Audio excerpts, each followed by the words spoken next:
آج کے بیان کا موضوع ہے علم الیقین، عین الیقین اور حق الیقین کیا ہے۔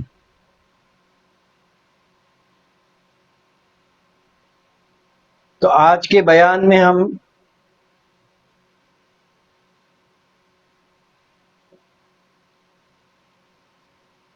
ان تینوں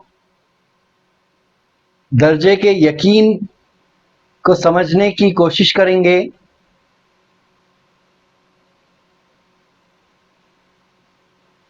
کہ ان تین درجات کے یقین سے مراد کیا ہے،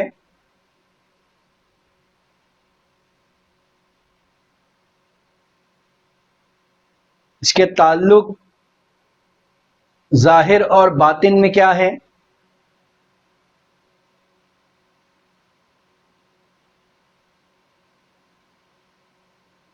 اس کا تعلق طریقت، حقیقت اور معرفت میں کیا ہے، کلمہ طیب سے کیا مناسبت رکھتا ہے۔ تو پہلے آئیے ہم یہ سمجھتے ہیں کہ یقین کی منزل کیا ہے، کیونکہ یقین کا تعلق ایمان کے ساتھ ہے۔ یقین کا سیدھا سیدھا تعلق کس سے ہے؟ ایمان کے ساتھ ہے، کہ اللہ اور اس کے رسول پر ایمان لانا، اللہ اور اس کے رسول پر یقین رکھنا۔ مدرسوں میں ہم نے پڑھا ہے ایمان مفصل اور ایمان مجمل۔ تو میں ایمان لاتا ہوں اللہ پر، اس کے رسول پر، میں ایمان لاتا ہوں غیب پر، تو سو میں ایمان لاتا ہوں۔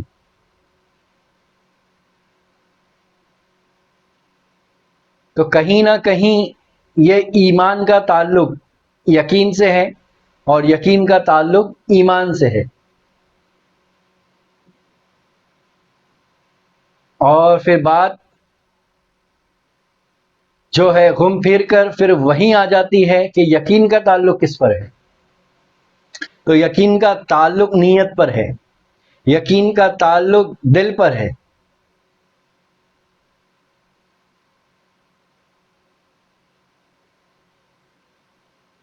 یقین کے معنی ہوتے ہیں بھروسہ کرنا، یقین کے معنی ہوتے ہیں شک کا ختم ہو جانا، یقین کے معنی ہوتے ہیں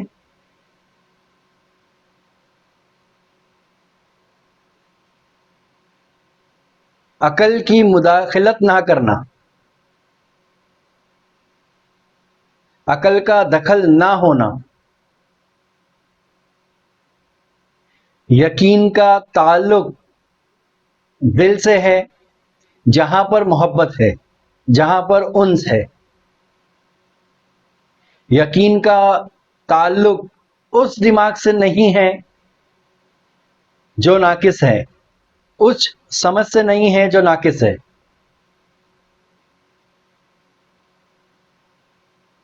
یقین کا تعلق روح سے ہے، جہاں پر ٹھہراؤ ہے، جہاں پر سکون ہے۔ کیا ہے جہاں پر؟ غور کرنا نقطے کو۔ یقین کا تعلق دل سے بھی ہے، یقین کا تعلق دماغ سے بھی ہے، اور یقین کا تعلق روح سے بھی ہے۔ اور جس کا یقین روحانیت سے جڑ گیا، روح سے جڑ گیا، سمجھو وہ صبر والا ہو گیا، سمجھو اس کے اندر ٹھہراؤ خود بخود پیدا ہوگا، سکون اس کے اندر خود بخود داخل ہوگا۔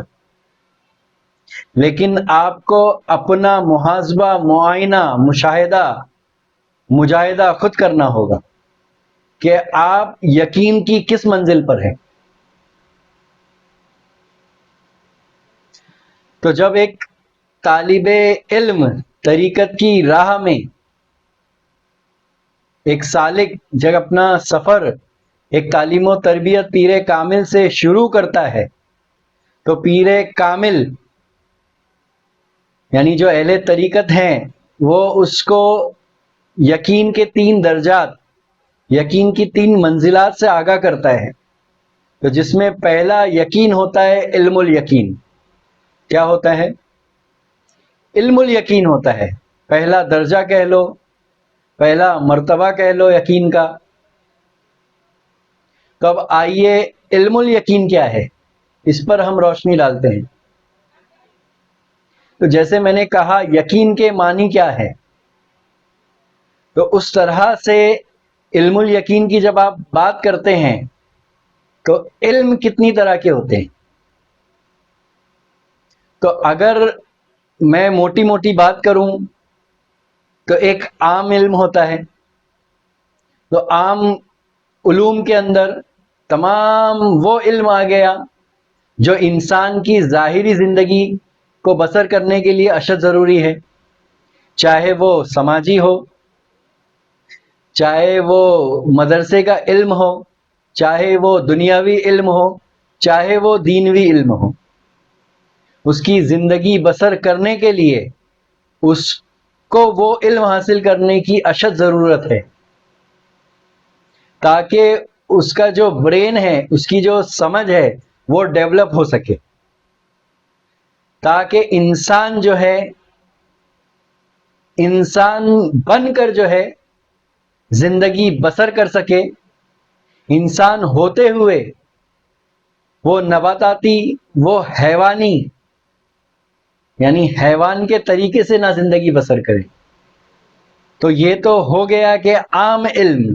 تو عام علم میں تمام طریقے کے علم آ گئے جو دنیاوی ہے، جو سماجی ہے اور جو دینوی ہے. لیکن ایک وہ علم بھی ہے جو خاص ہے، ایک وہ علم بھی ہے جو خاص ہے. تو اگر آپ مجھ سے پوچھیں گے کہ وہ علم کون سا ہے تو میں وہ کہوں گا وہ قرآن کا علم ہے، وہ حدیث کا علم ہے، وہ علم شریعت ہے.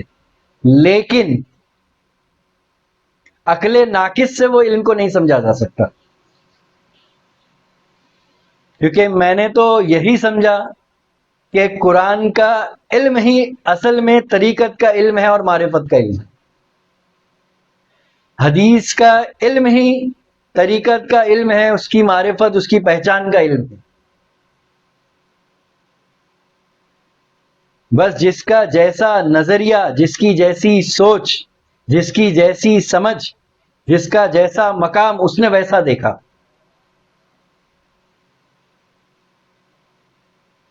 لیکن میں تو یہ کہتا ہوں کہ طریقت الگ نہیں، حقیقت الگ نہیں، معرفت کا علم الگ نہیں. تمام علوم جو ہے شریعت میں آ کے ضم ہو گئے. علم شریعت میں ضم ہے، بس ابھی وہ نظر، ابھی وہ سمجھ پیدا نہیں ہوئی. ابھی کیا پیدا نہیں ہوئی؟ ابھی وہ سمجھ پیدا نہیں ہوئی.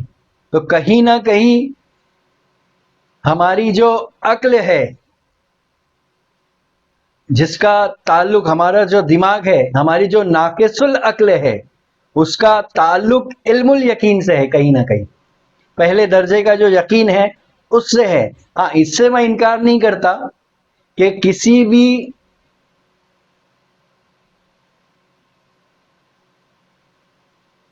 بات کے انجام تک پہنچنے کے لیے اس چیز کا علم ہونا بہت ضروری ہے. جیسے میرے پیر کامل ہمیشہ فرماتے ہیں کہ آپ کو جس چیز کا علم نہیں اس چیز کا ظہور نہیں ہو سکتا. کیا نہیں ہو سکتا؟ جس چیز کا علم نہ ہو اس کا ظہور نہیں ہو سکتا. کیا ہی پیاری بات کہی، سبحان اللہ. جب ان کی سمجھ سے سمجھا تو سمجھ میں آیا کہ اس کے معنی و مفہوم کیا ہے. جب تک ہم اپنی سمجھ یعنی ناقص سمجھ سے سمجھ رہے تھے تو تمام علوم میں جو تھے الجھن تھی. کیا تھی؟ ایک الجھن تھی، ایک پریشانی تھی، ایک کنفیوژن تھے، ایک وسوسے تھے. لیکن جب اپنی سمجھ کو پیر کامل کی سمجھ میں ضم کیا اور جب ان کی سمجھ لے کر پیدا ہوا، یعنی یہ جو سمجھ اس کی سمجھ لے کر پیدا ہوئی، جب یہ سمجھ اس کی سمجھ لے کر پیدا ہوئی تو تب یہ سمجھ میں آیا کہ علم شریعت ہی علم تصوف ہے، علم شریعت ہی علم طریقت ہے، یہ الگ نہیں ہے۔ یہ تو آپ کا جو ہے، جب آپ انیشل سٹیج پہ جب آپ کوئی چیز سیکھنے جاتے ہو ناقص عقل کے ساتھ، تو وہ عقل جو ہے، وہ دماغ جو ہے آپ کو ٹکڑوں میں بانٹنا شروع کر دیتا ہے۔ کیا کرتا ہے؟ ٹکڑوں میں بانٹنا شروع کر دیتا ہے آپ کو، کیونکہ آپ کا دماغ جو ہے اکھنڈ نہیں دیکھتا ہے، وہ توڑ کر دیکھتا ہے چیزوں کو۔ تو آپ کا دماغ جیسا بتاتا ہے آپ ویسا سمجھنا شروع کر دیتے ہو چیزوں کو، لیکن حقیقت تو وہ نہیں نا۔ لیکن ٹھیک ہے، شروعات کے مرحلے میں ٹھیک ہے کہ علم شریعت بھی ہے، علم طریقت بھی ہے، علم حقیقت بھی ہے، علم معرفت بھی ہے، لیکن جب آپ کی عقل کامل ہوتی ہے، اور آپ کی عقل کامل کب ہوتی ہے؟ جب آپ کی عقل کے اندر صاحب طریقت، اولیاء کرام، صوفیاء کرام، پیر طریقت کی سمجھ عقل آ جاتی ہے۔ تمام صوفیاء کرام کی سمجھ جب آپ کی سمجھ میں آ جاتی ہے، تب وہ عقل کیا کہلاتی ہے؟ عقل کامل کہلاتی ہے، نہ کہ عقل ناقص۔ اور جب اس چشمے کو جب آپ پہن لیتے ہو تو پھر وہ دل کے مقام سے بولتی ہے۔ وہ سمجھ کہاں ہوتی ہے؟ پھر دل کے مقام پر ہوتی ہے۔ تو اس مقام کو عین الیقین کہا۔ اس مقام کو کیا کہا گیا؟ عین الیقین کہا گیا، کیونکہ عین کا مطلب ہوتا سرافہ، عین کا مطلب ہوتا ہے خود میں۔ تو جب علم الیقین سے ایک سالک علم حاصل کرتے ہوئے کئی سالوں سال جو ہے خدمت میں گزار دیتا ہے، تو اس کے اندر جو ہے جب وہ علم الیقین کی بیج بوتا ہے اور اس میں جو ہے نشو نما پاتا ہے پیر طریقت کی خانقاہ کے اندر، تو سالوں سال جب وہ اس بیج کے اندر، اس زمین کے اندر کھاد ہو گیا، روشنی ہو گئی، پانی ہو گئی، جب وہ اس کی حفاظت کرتا ہے تو اس میں سے جو ہے عین الیقین کا جو ہے جڑ نکلتی ہے۔ کیا نکلتی ہے؟ عین الیقین کی جڑ پیدا ہوتی ہے اس میں سے، عین الیقین کے جو ہے اس میں سے تنا نکلتے ہیں، عین الیقین کے پتے نکلتے ہیں۔ اور وہ عین الیقین کیا ہے؟ تو وہ عین الیقین خود پر یقین ہے۔ وہ عین الیقین کیا ہے؟ یہ دوسرے درجے کا یقین ہے۔ وہ کیا ہے؟ عین الیقین۔ تو علم الیقین سے وہ کس پر آ جاتا ہے؟ عین الیقین سے آ جاتا ہے، عین الیقین کی منزل پر آ جاتا ہے وہ۔ تو عین الیقین کی منزل کیا ہے؟ تو وہ دل کی منزل ہے، وہ دل کے مقام پر آ جاتا ہے۔ یہ یا یوں کہہ لو کہ جب وہ علم الیقین کی تعلیمات حاصل کرتا ہے شروعات میں، جب وہ زمین میں بیج بویا جاتا ہے تو وہ زمین زرخیز نہیں ہوتی ہے، وہ زمین زرخیز نہیں ہوتی، بلکہ پیر جو ہے اس زمین کو زرخیز بناتا ہے اور کہتا ہے کہ اب بیج کو بو دے۔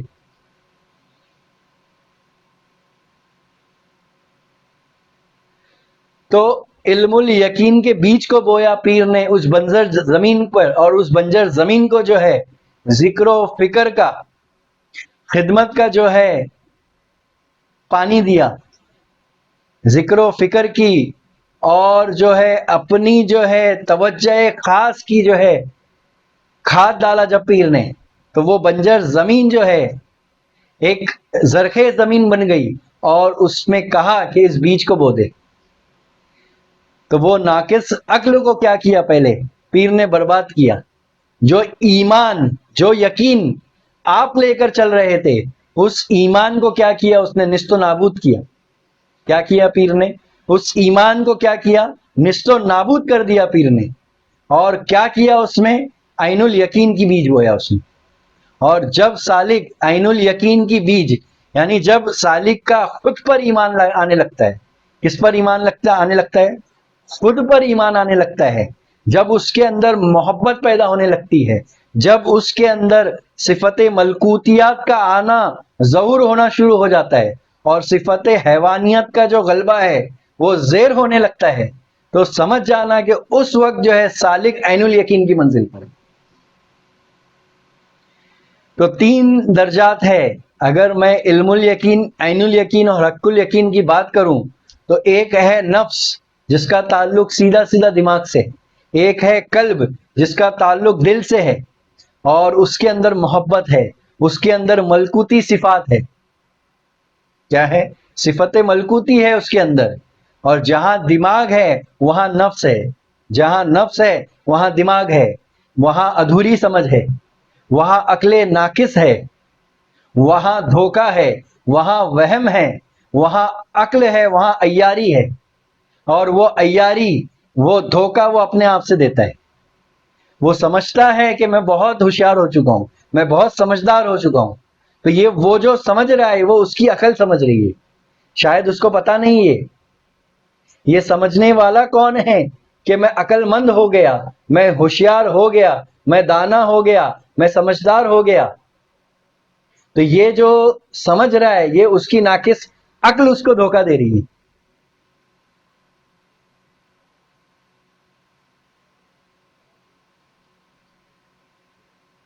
اور عین الیقین کا تعلق قلب سے ہے، دل سے ہے، جہاں پر انس و محبت ہے. جب وہ دل کے تل پر آ جاتا ہے تو وہاں محبت اجاگر ہو جاتی ہے، اور اس کا دماغ، اس کی سوچ کی لہر، یعنی یوں کہہ لو کہ اس کے اندر جو نیگیٹو سوچ کی لہریں تھی وہ خود بخود دبنے لگے گی، اور اس کے اندر پازیٹیوٹی آنے لگے گی. اس کے خیال میں خود بخود کیا آنے لگیں گی؟ سوچ بدل جائے گی، اس کی سمجھ بدلنے لگے گی. لیکن یہ کب ہوگا؟ جب وہ بیج کو جو ہے، اپنی جو بنجر زمین کو جو ہے کسی پیر طریقت کے حوالے کر دے گا. اس سے پہلے تو مشکل ہے. تو دوسرا درجہ یقین کا میں نے کیا کہا؟ عین الیقین کہا. اسی لیے صوفیہ کرام جو ہے ان کی اصطلاح میں جو ہے، دیکھو لکھنے والے نے کیا لکھا ہے: ترک دنیا، ترک عقبا، ترک مولا، ترک ترک. یعنی یوں بے آرزو جینے کی عادت کر کے دے. تو یہ ترک دنیا کا مقام کیا ہے؟ تو وہ جو اس کا تعلق ہے علم الیقین سے ہے. کس سے ہے؟ علم الیقین سے ہے. جب اس کو علمی یقین آنے لگتا ہے تو وہ دنیا سے جو ہے اپنے آپ کو موڑنے لگتا ہے، منہ موڑنے لگتا ہے وہ رفتہ رفتہ. یعنی خواہشات سے منہ موڑنا ہے، دنیا سے منہ نہیں موڑنا ہے. تو دنیا سے منہ موڑ کے جاؤ گے کہاں؟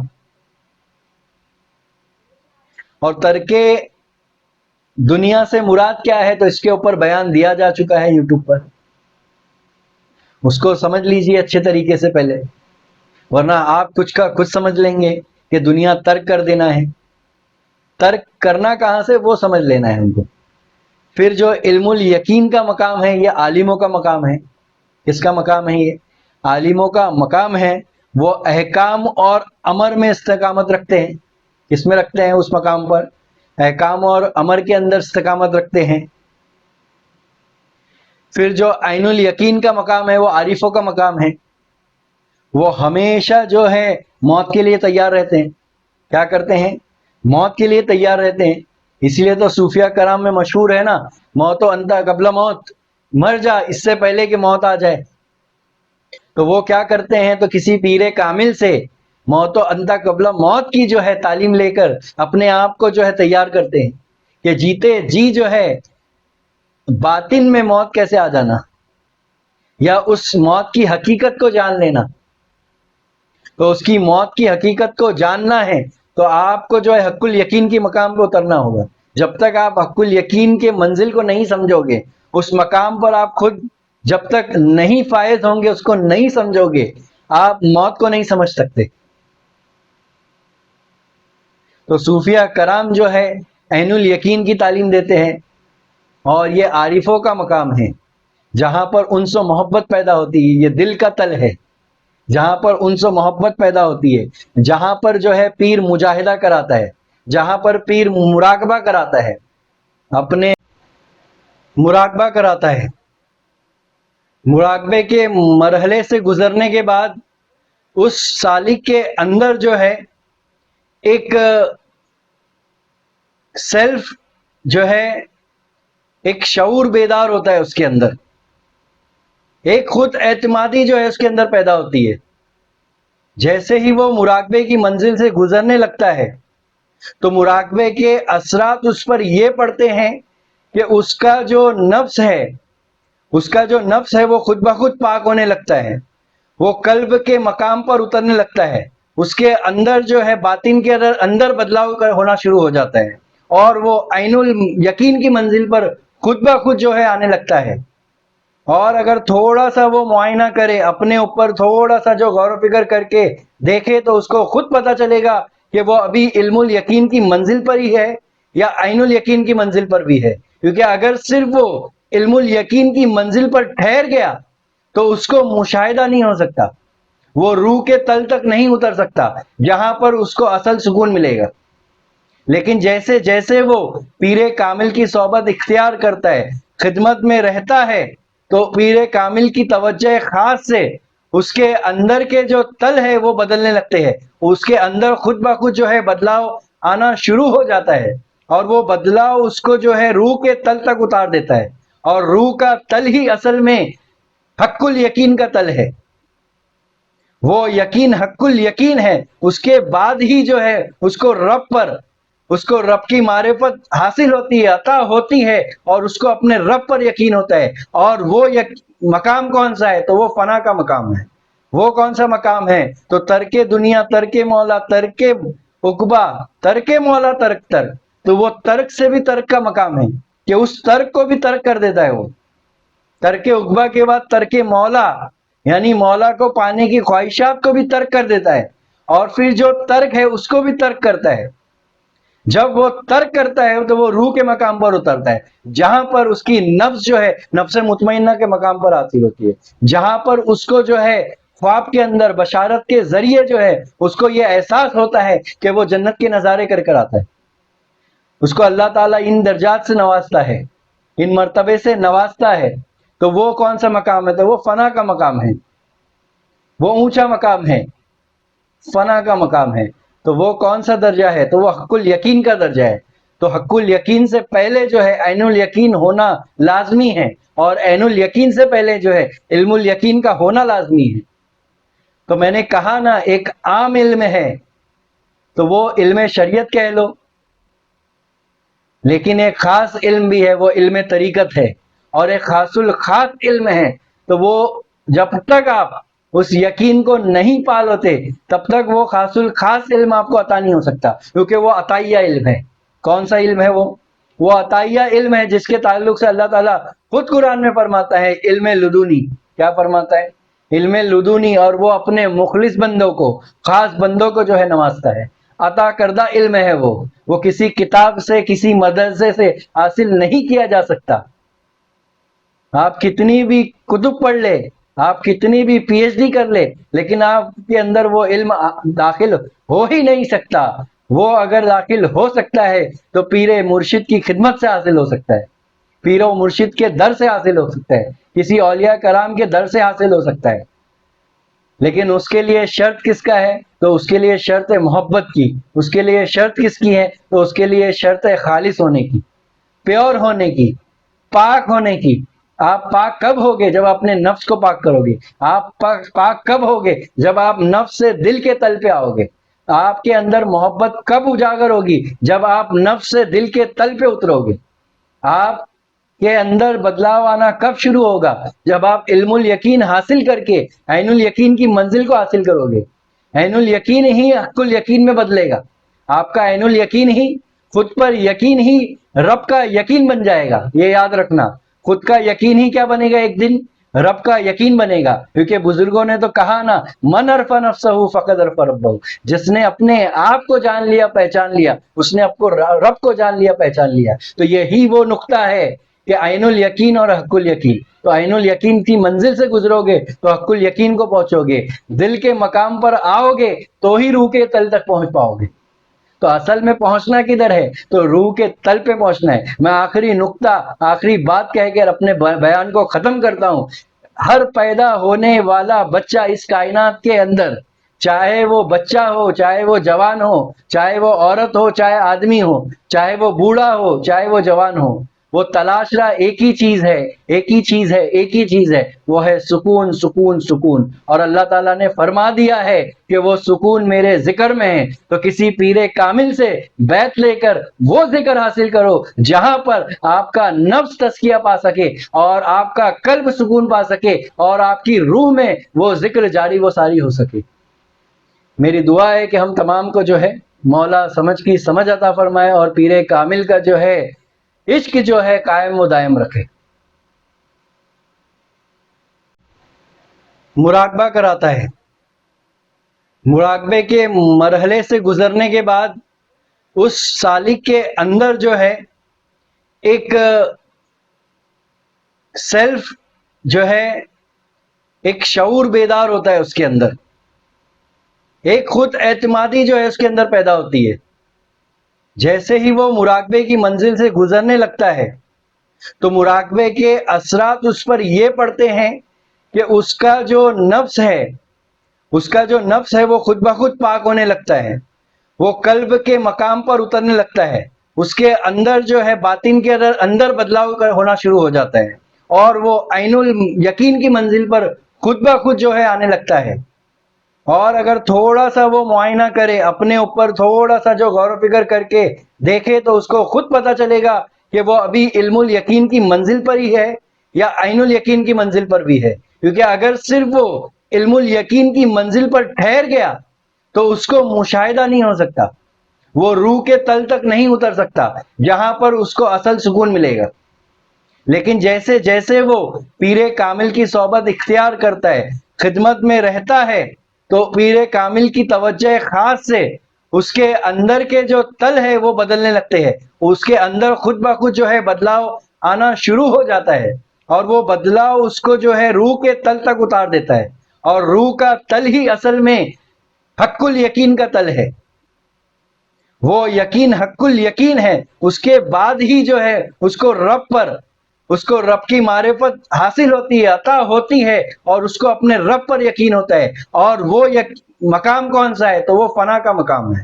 وہ کون سا مقام ہے؟ تو ترک دنیا، ترک مولا، ترک عقبہ، ترک مولا، ترک تو وہ ترک سے بھی ترک کا مقام ہے کہ اس ترک کو بھی ترک کر دیتا ہے۔ وہ ترک عقبہ کے بعد ترک مولا، یعنی مولا کو پانے کی خواہشات کو بھی ترک کر دیتا ہے، اور پھر جو ترک ہے اس کو بھی ترک کرتا ہے۔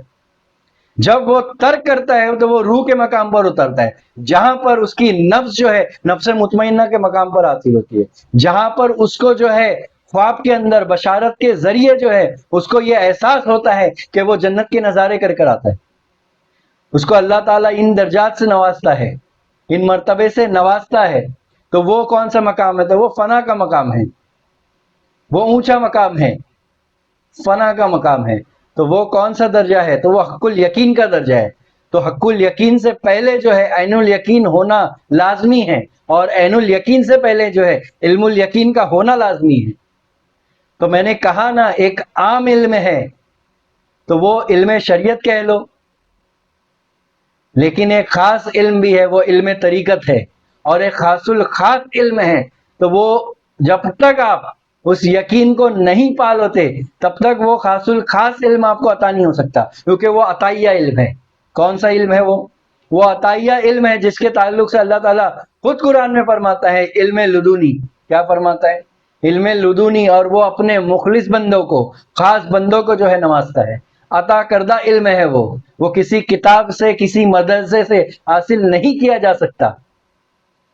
آپ کتنی بھی کتب پڑھ لے، آپ کتنی بھی پی ایچ ڈی کر لے، لیکن آپ کے اندر وہ علم داخل ہو ہی نہیں سکتا۔ وہ اگر داخل ہو سکتا ہے تو پیر مرشد کی خدمت سے حاصل ہو سکتا ہے، پیر و مرشد کے در سے حاصل ہو سکتا ہے، کسی اولیاء کرام کے در سے حاصل ہو سکتا ہے۔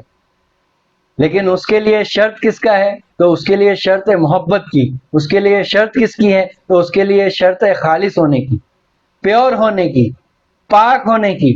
آپ پاک کب ہوگے؟ جب اپنے نفس کو پاک کرو گے۔ آپ پاک کب ہوگے؟ جب آپ نفس سے دل کے تل پہ آؤ گے۔ آپ کے اندر محبت کب اجاگر ہوگی؟ جب آپ نفس سے دل کے تل پہ اترو گے۔ آپ کے اندر بدلاؤ آنا کب شروع ہوگا؟ جب آپ علم الیقین حاصل کر کے عین الیقین کی منزل کو حاصل کرو گے۔ عین الیقین ہی حق الیقین میں بدلے گا۔ آپ کا عین الیقین ہی، خود پر یقین ہی رب کا یقین بن جائے گا. یہ یاد رکھنا، خود کا یقین ہی کیا بنے گا؟ ایک دن رب کا یقین بنے گا. کیونکہ بزرگوں نے تو کہا نا، من عرف نفسہ فقد عرف ربہ، جس نے اپنے آپ کو جان لیا، پہچان لیا، اس نے آپ کو رب کو جان لیا، پہچان لیا. تو یہی وہ نقطہ ہے کہ عین الیقین اور حق الیقین. تو عین الیقین کی منزل سے گزرو گے تو حق الیقین کو پہنچو گے. دل کے مقام پر آؤ گے تو ہی روح کے تل تک پہنچ پاؤ گے. تو اصل میں پہنچنا کدھر ہے؟ تو روح کے تل پہ پہنچنا ہے. میں آخری نقطہ، آخری بات کہہ کے اپنے بیان کو ختم کرتا ہوں.